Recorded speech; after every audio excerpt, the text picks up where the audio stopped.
Everybody, we're back for round two. This time we're going to rock and roll, and we're going to be talking about crypto czar David Sachs, of course, talking about the insights that he's going to give us in this interview that was done earlier today around the strategic Bitcoin reserve. So I hope you guys get some good insights. We're also going to talk about top five Bitcoin price predictions for this year as well, and also look at the ramifications for the strategic Bitcoin reserve from the United States. So it's going to be a big show. And this time we're going to have flawless operation. Let's get into it without further ado. Don't forget to subscribe, like, share, hit the bell. If you want to join our Discord, I highly encourage you get in before the price increases. And of course, get on that one. The links are in the video description for those three different offers that we've got in Discord at the moment: community membership, strategic crypto club, and of course also a one-on-one with me. So check out those offers there in the chat. And we're going to have a fourth offer coming up probably next week. It's going on track pretty well, so definitely check that out. All right, without further ado, let's get into it. And we're going to pull up that interview. So let's go for gold on that. So here we go, David Sachs. And of course, this is on Bloomberg Technology. And ignore the host shouting, because I don't know why they shout, but they tend to shout there. So, Remind the American public and investors why you need a Bitcoin reserve at all. Really good interview. Great insights. Good to be here. I mean, the reason why we need a Bitcoin reserve is that the federal government already owns some. In fact, it obtained around 400,000 Bitcoin over the past decade through criminal and civil forfeitures and seizures. And so the government has to have a strategy for how it deals with this. In the past, the strategy has been simply to sell it, in an ad hoc way, almost willy-nilly.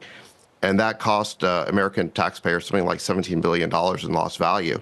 So we want to have a long-term strategy to maximize the value of these holdings. And we've decided that Bitcoin is scarce, it's valuable, and that it's strategic for the United States to hold on to this as a long-term reserve asset. So that's the plan with the 200,000 Bitcoin that we believe are in the possession of the federal government. And I say we believe because no one really knows for sure, because we never had a proper audit. So that's one of the first things that this executive order provides, that we're going to do a full government-wide audit to find out what digital assets we actually have, so they can be safeguarded and moved into a strategy that maximizes their long-term value. So a big thing there to do the audits, and of course, looks like they had maybe had forfeited Bitcoin and other collections at about 400 Bitcoin. Now it looks like they're estimating 200,000, but they're going to do an audit. And of course, that's going to be huge. They obviously want to create long-term value with the Bitcoin, treating it as a digital gold, which is pretty exciting. And then there's the stockpile. Talk to us about the nuance there and why you need a stockpile for altcoins and how you're treating them differently. Right. Well, the idea there is, again, we're going to figure out what do we actually have on the federal balance sheet, and we're going to move those, like you said, altcoins or digital assets other than Bitcoin into a stockpile for safekeeping. The difference there is that the Secretary of the Treasury will exercise responsible stewardship over those assets, and he has the discretion to rebalance the portfolio or to sell items in that portfolio. But that's not true for Bitcoin. The Bitcoin we want to keep long-term. So there's a difference there in objective. With the reserve, the goal is long-term preservation. With the stockpile, the goal is responsible stewardship, portfolio management in essence. So yeah, treating the Bitcoin like gold, just going to keep holding it. With the altcoins, though, they could manage it like a portfolio. They could add and subtract from it. And of course, that's going to be interesting where they go with that too. Let's check it out. David, the executive order also tasks Secretary Lutnick and Bessent with finding budget-neutral ways that won't cost the taxpayer to add to that reserve. What qualifies as budget-neutral? Can you give us some examples? So giving some examples of this, a lot of people were confused about exactly what this means, budget-neutral, because that could actually add additional buying for the Bitcoin itself, putting aside the altcoins that are in the stockpile. So it's going to be great to get insights from him here. Examples of how that would actually work. Well, budget neutral just means it won't cost the taxpayer anything. It won't increase the deficit. It won't increase the debt. So that's basically the constraints on what they can do. If they can figure out creative ways to add to the stock, to the reserve of Bitcoin, they're allowed to accumulate more Bitcoin. But again, it cannot impose any burden on the federal deficit, debt, or the taxpayer. So that's the rule. Now, you can ask the question, well, how are they going to do that? And I think that's sort of up to them. If they can figure out creative strategies that they believe are in the long-term interest of the country, they now have the authorization to develop those strategies. Do you think using savings that come from Doge, for example, qualify as something that would be budget neutral? That's a good question. I don't know the answer to that question. I think that that's something that have to be assessed by probably the Office of Management and Budget. I think that since Doge is cutting the deficit, and we'd want to seek a way to rescind those appropriations, it probably would not count. But you probably have to ask the OMB that. So looking for innovative ways to try to add additional buy pressure there under that budget neutral approach. Going to be interesting to see where they head with that. Maybe not the Dodge money from the Federal Reserve, which may end up saving $1 trillion. Imagine that going into crypto, mind-boggling, at least even a fraction of it. So we'll see, though. When you talk about the stewardship, particularly the stockpile, could you be seeing things like staking, lending? Is there going to be other ways to maximize the volume there? Now, I love this angle about staking and mining. Imagine the US government involved in that. Isn't that crazy? This seems crazy now, but man, that's huge. I mean, we all do it, but imagine seeing the US government in it. Absolute game changer. I mean, it's a good question. I mean, I think that the idea of this executive order is to create the mandate, right? So first of all, we're going to move these digital assets from wherever they are all over the government. We're going to find out what they are. First of all, we're going to do the accounting. We're going to do the audit. Then we're going to move them into a separate account for safekeeping. And then the Secretary of the Treasury and his team will be able to exercise portfolio management and long-term and responsible stewardship. And yes, that could include staking. It could include rebalancing. It could include sales. These are all options that they can pursue if the Secretary of the Treasury believes that these are in the long-term interests of the American people. So they could end up, for example, having the ETH that they've got going into Rocket Pool or something like that. I mean, it is crazy to think where this could go. Just going into what's in the holding of the US government, going back to what President Trump mentioned over the weekend, talking of Ripple, Solana, other alternative coins that people are wondering whether they're going to be included in this stockpile. Will they? Does the US own them? Why mention them by the president? Well, the president just mentioned the top 5 cryptocurrencies by market cap. So I think people are just reading into this a little bit too much. He just mentioned the top 5. In terms of what we'll actually have, again, we have to do the accounting. We're not sure, sitting here today, whether the federal government owns any of these alternative cryptocurrencies. We know it owns Bitcoin. I believe it owns some Ethereum. I'm not sure about the other ones. This is why we have to do the accounting, is that, to be honest, no one's been able to give us a straight answer yet in terms of what the federal government owns. And this is part of the problem, is that we've never really had a digital asset strategy before. And this is why we've, missed out on accumulating a lot of value for the American people. David, There's a big thing there. I mean, focusing on asset value, we know that instead of focusing on debt, which they're going to try and get rid of, they're focusing on assets to get that big. And of course, if they get that big, they could end up matching out debts anyway, as they're decreasing debts, increasing assets. And therefore, they could get the US towards a net zero interest rate cost overall. So it could be pretty crazy where this all heads. Man, these guys have got the master playbook, that's for sure. You mentioned earlier that you don't have any additional cryptocurrency assets anymore. You've divested from your interest. All right. So this next section is just talking about conflict of interest in owning the assets themselves. So we're going to drop out of that section and move on in terms of, okay, so we've got the strategic Bitcoin reserve. Now what, right? Now what? Where do we go? And of course, we're expecting, obviously, the Bitcoin's going to be a supply sink and it's going to be held long term. But of course, we've got lots of different demand potentially coming in. So let's check out some of this. And of course, it's not just from the Federal Reserve, but also from the states in the United States, right? So if we have a look at a map of the different states in the US that are following in the federal government's lead by President Trump, and of course, David Sachs there, we can see a number of states are looking to push through to get allocation of their assets into Bitcoin gold, right? So pretty exciting. We can already see a number of them in different statuses. So all the ones in red up there have all declined. So they've all rejected putting money in. But we've got all these blue ones here, blue states, all looking to go into crypto, and they're rushing them through. So we could see a lot of money pouring into crypto this year. And also we've got some other ones that are considering. So these ones, Arizona, Utah, but it looks like Arizona's already got some. some Bitcoin already, but they don't have altcoins. So that's going to be huge. We've got Utah is in progress, and they're looking to use rainy day funds. Could purchase 13,700 Bitcoin. So pretty big there. We've got New Mexico is proposed to use rainy day funds. Could purchase 41,000 Bitcoin. So we're adding this up. It's a lot of Bitcoin. Texas proposed 274,000 Bitcoin. That could happen as well. They've already got some already buying Bitcoin directly, not altcoins. We got Oklahoma as proposed using rainy day funds, could purchase $23,000 Bitcoin. Kansas also proposed using rainy day funds, 20,000 Bitcoin. We got Missouri proposed using rainy day funds, and that could purchase 11,000 BTC. We got Iowa 10,700 proposed. We got Illinois 26,000. I mean, it's really huge. We got, and some of these are already got Bitcoin, right? Buying already. We got Michigan here, 24,000, almost 25,000 Bitcoin to buy. Ohio as well, 45,000. Kentucky, 52,000 all proposed. And of course, West Virginia, 15,000.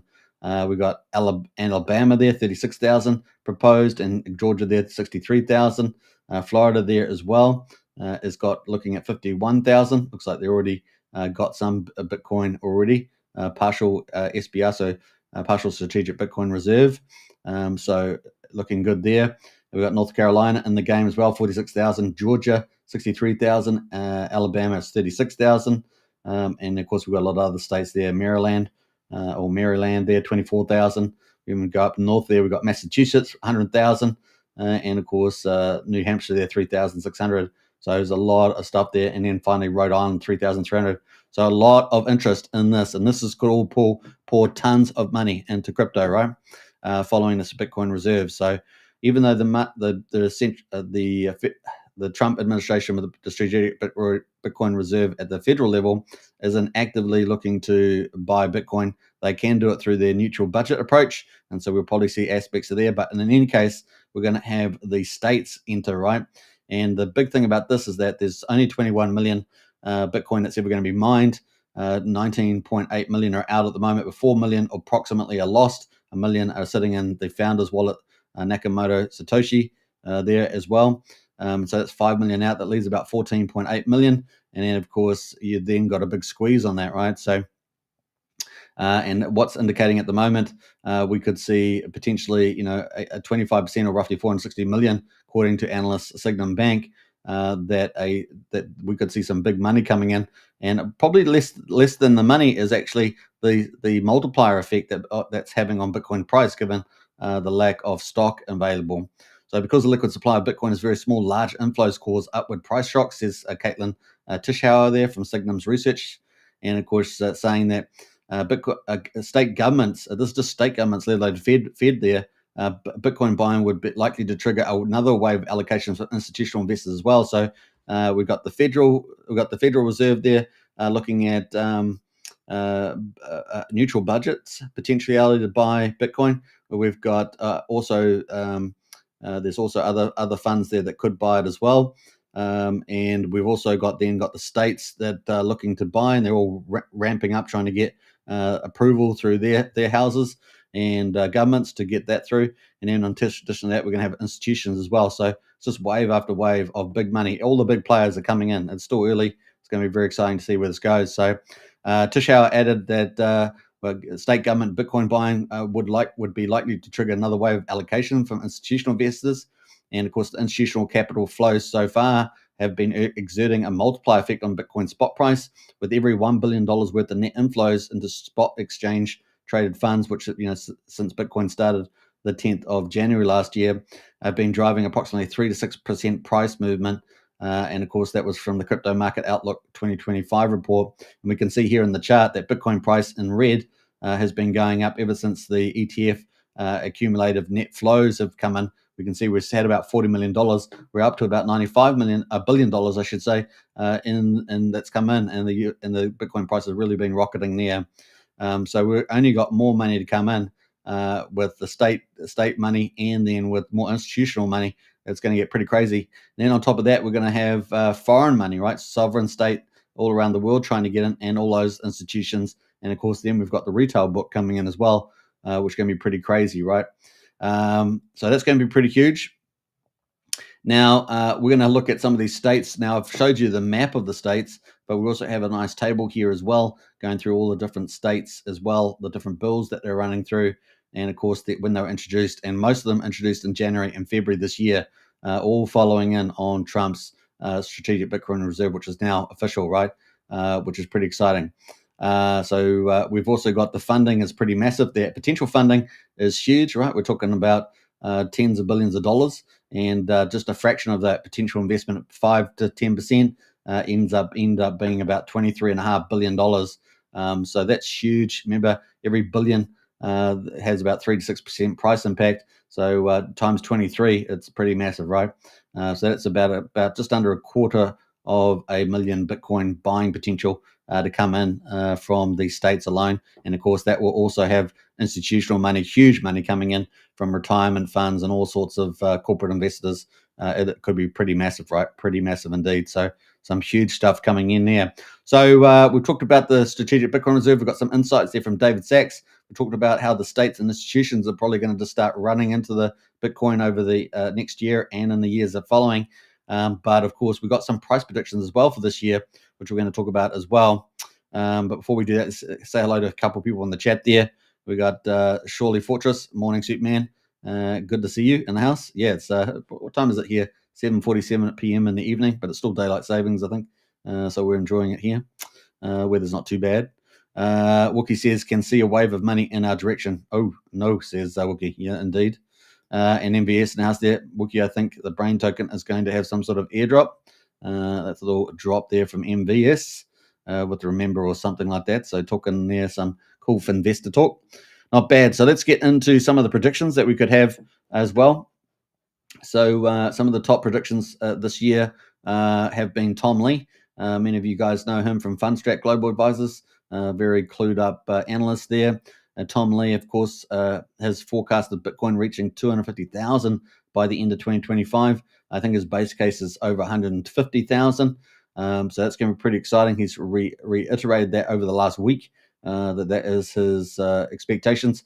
He expects a lot of optimism about institutional capital coming in through Bitcoin ETF flows, and of course, likely get state stuff as well. A favorable US regulatory environment, which Trump, and of course, we saw that today, signaling that it's going to be very clean, particularly from the Treasury Secretary today, Bessent. We saw that today, and of course, that's really positive.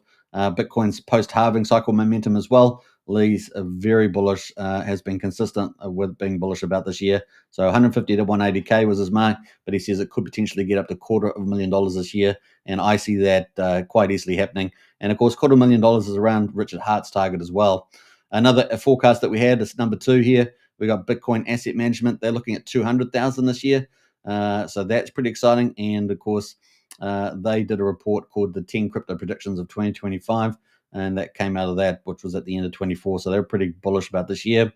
They're basically expecting institutional investment as well, continued ETF demand, and Bitcoin's tightening supply post-halving. And they note bullish headwinds for like government selling, but maintain a strong bullish outlook. But now, of course, we see the government's not selling, right? Government's going to hodl because when the government did sell their Bitcoin, they lost $17 billion doing it, as David Sachs pointed out. So that's some of the punishment there. Now, our third expectation for this year, $200,000 Bitcoin, Standard Charter, and this is by Jeffrey Kendrick. He's, of course, head of digital asset research at Standard Charter. He projected Bitcoin hitting 200,000 by the end of 2025, and his prediction there reported in December 24 and still widely discussed in 25 assumes institutional flows will match or exceed 2024's pace. So that is 683,000 Bitcoin by ETFs. Now, they're going to run out of Bitcoin to get, right? They're going to run out of Bitcoin to get. That's going to be going up and away. So some pretty crazy stuff expecting there. Now, our fourth one, of course, is Van Eyck, Matt Seigel. So Seigel, you might call him. He's expecting 180K this year. So we get a lot of analysts expecting, like end of last year, we're expecting 150, 180K. But we're definitely getting even more bullish expectations. And I imagine that's going to grow as we move forward this year. Matthew Seigel there, Van Eyck's head of research, anticipates Bitcoin reaching 180K in 2025. With potential corrections of up to 30%, this prediction. And of course, you get big corrections in crypto before it goes back up, right? This is the way it goes, particularly even in Bitcoin. It reflects confidence in institutional adopting and ETF growth, tempered by volatility warnings. Well, we're experiencing that. Obviously, recently, one of Tom Lee's analysts expected Bitcoin to potentially sell off all the way down to 62K before bouncing back up again to go head towards these big numbers of 150 to 250. So you expect volatility in crypto. I imagine that's going to slowly settle down as we move forward in time, and you'll get less volatility, but you get less gains as well with that, right? So that was from Van Eyck. Finally, we've got Shamath Philahapatia. I think that's how you say it. And that's $500,000. Can you believe it? $500,000 for this year. Hey, and that's not out of the ballpark. Yeah, pretty crazy. I mean, we're looking at gold. Let's say gold's somewhere between 20 and 21 trillion. Bitcoin's at 2 trillion, and you're looking at least a 10x from here, right? So a 10x from here, that would get you well past that, and that would get you what, 800,000 US dollars. So I think $500,000 is definitely doable if we're going to converge. Bitcoin digital gold becomes like the real, the hard material gold. So we shall see where that lands, but definitely makes a lot of logic there, especially now that we've got the US strategic Bitcoin reserve, all the states coming in, institutions coming in, competing foreign governments coming in. It's going to be pretty huge, right? So people buying Bitcoin now be pretty happy with that. And of course, he thinks that it might even hit 500,000 by October 2025. And I remember Tom Lee's analyst also saying that maybe March was going to be the bottom of the cycle pullback. Obviously, we've got our very own TA guy in our Discord, Brennan, who's expecting mid-March onwards. But we still do have a bit of tariff volatility leading into the 2nd of April when we've got that reciprocal tariffs coming in. But we may get some deals done between Mexico and maybe Canada possibly before that time. So we'll see how that goes. We already saw Trump bring forward, I think, reciprocal tariffs on Canada because of the Trudeau not being very good at negotiating. This bold call reticulated on, a lot on X, and of course, it's been something that people were excited about. So we'll see where it goes. Economic stability, global integration, a lot of cool things coming for as well that the US administration is doing, solving a lot of problems in the world. So those are 5 pretty bold predictions. And just in summary, just to go through those, Tom Lee, 250,000 for this year. Bitwise Asset Management, 200,000. The Standard Charter there from Jeffrey Kendrick, 200,000. Van Eyck there from Matthew Seigel, 180,000. And Chamath there, Philahapatia. It's a difficult name to say for a Kiwi, and that is at $500,000 just to top that off with the cherry on top, we say. So some big numbers expected there. Pretty exciting, eh? All right, so that is our quick update there on the Strategic Bitcoin Reserve. We've been covering the last 3 or 4 shows have been on the Bitcoin Strategic Reserve. It is a big deal, and I think we've covered pretty much everything about it. I did see that Tom Lee has a long-term forecast in his latest analyst research paper, and they're talking about Bitcoin at $5 million, and I think it even had a date of 2027. So if you think things are just warming up, we're at 85,000 now or something. Well, it could be $5 million by 2027, and that's easily doable, folks. It's easily doable. So we'll see. Now, obviously, you get a 10x from here. That would get us to 800K or so. That would get us around just for Bitcoin alone, would get us around the gold market cap, which is around 21 trillion. I think Bitcoin's around 2 trillion at the moment. And of course, that getting to 5 million, that would just be adjustments moving forward. And that would also mean that the gold market cap would also be higher, but maybe not at parity, but maybe 40 trillion there as well in 2027. So we'll see how that goes. A theoretical to pay off the US debt is about 36 trillion. So I think Bitcoin would have to get to something like 15 million dollars or something like that to get there. And of course, that would match off the debt, arguably if it was still at that level at the moment, and therefore US interest rates would go near to zero. So that'd be crazy future. Only Trump could pull it out, of his hat. Of course, he's not going to be around probably when that happens, but he's certainly going to lay the foundation for it. People are going to be mind blown, I think, by what Trump achieves. I think it's just going to blow people's mind. We saw also at the Bitcoin Crypto Summit today, and that even the tech guys were saying that Trump's administration is moving faster than most tech companies do, and of course they normally have rapid iterations and things like that. And so that's a huge compliment to Trump. And of course, we all know it. Five weeks in or so, and it's been going 100 miles an hour, and he's not slowing down. Things are only warming up, as Trump put out today. If you haven't checked out the latest Trump's remarks, I posted that earlier. It's got Trump's remarks, and man, he is accelerating. And the plans that they're coming up with are very, very innovative, and really he's getting his weight in behind it. It's really going to be remarkable. I'm really absolutely excited about where he's going to take America over the next 4 years. It really is going to be the golden age, and we'll never see anything like it ever again. I'd really be surprised that we'll ever get a president that's not compromised and that really wants the best for America. And of course, ultimately the world, right? He wants to be a president known for peace, and that's why he's so quickly trying to end the Ukraine-Russia war and also the Gaza war there as well. So he's also going to try and deal with Iran. He talked about that today. He's going to try and deal with Iran and get that solved as well. He's sent to them a letter today, so we'll see what they say to that. And he's basically, putting the pressure on for them to do a deal because he doesn't want a nuclear Iran. None of us do. It would be a terrible outcome. So all that world peace is going to make a very good foundation for prosperity and security, and everyone's going to benefit, not just Americans in the golden age, but we're all going to benefit too. So I'm very excited about that. But like I say, think about some of the things he's done for the golden age of America coming up. He's been opening up transport. They're going to be opening up ships, right, for military and civilian ships and transport ships. They're going to be getting into shipbuilding big time like America used to be. At the moment, there's about 5 to 7 different shipbuilding yards for military. That's likely to expand, including the production output from those ports as well. So that's going to be huge. And you can see also just building freighter ships too with American flags on them. It's going to be massive. So the golden age is coming for America. It's going to be across the board from shipping through to online bullet trains on land. You name it. You're going to see America really start to do some magical things over the next 4 years. And yeah, it's going pretty cool. America needs it. America needs it. It's got rundown infrastructure. It's had so much corruption in the past. And of course, Trump is getting rid of that corruption. He's getting rid of a lot of public sector jobs, which are wasteful, and of course, controlling our lives. And he's going to be moving to create a lot of private sector jobs. Today, he also talked about manufacturing jobs today, building those, and he's expecting some good things there. The tariffs definitely help with that by creating tariff walls. And that means a lot of businesses that we're going to be setting up overseas are now setting up in America. It's just warming up. We see the AI investment.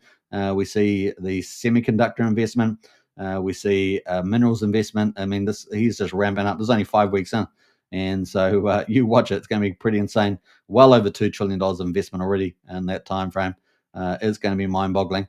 We know that he also has a big vision, wanting to go to Mars. He's got the best man for it, Elon Musk, and I posted some videos of him flying with Trump over to Mar-a-Lago there in Florida today. And so very tight there. He's got the smartest people, the most passionate and dedicated people around him. He's really got a dream team this time, and it's exciting to see where it's going to go, the golden age, as he said. So enjoy, everybody. It's going to be a wonderful year this year with crypto and with better world peace and prosperity. Hopefully, we'll also get safety, and hopefully it's going to rub off on countries like Australia, New Zealand, Canada, Europe, which and UK, which are being actively destroyed by really idiotic people. And Trump's really coming to save the day. It really is quite cool. No wonder he got dodged that bullet by a God miracle there, because we need those sort of miracles, don't we, to fix things up. So hope you guys enjoyed it. Don't forget to subscribe, like, share, hit the bell. Links to Discord in the chat there. Definitely join up. We had a great community. We'd love to welcome you to it as well. Get in there. We've got the crypto helpline as well, and of course we talk politics, economics, everything else you can imagine as well. So get in on that one. All right, take care, and I'll catch you on the next show. Bye for now.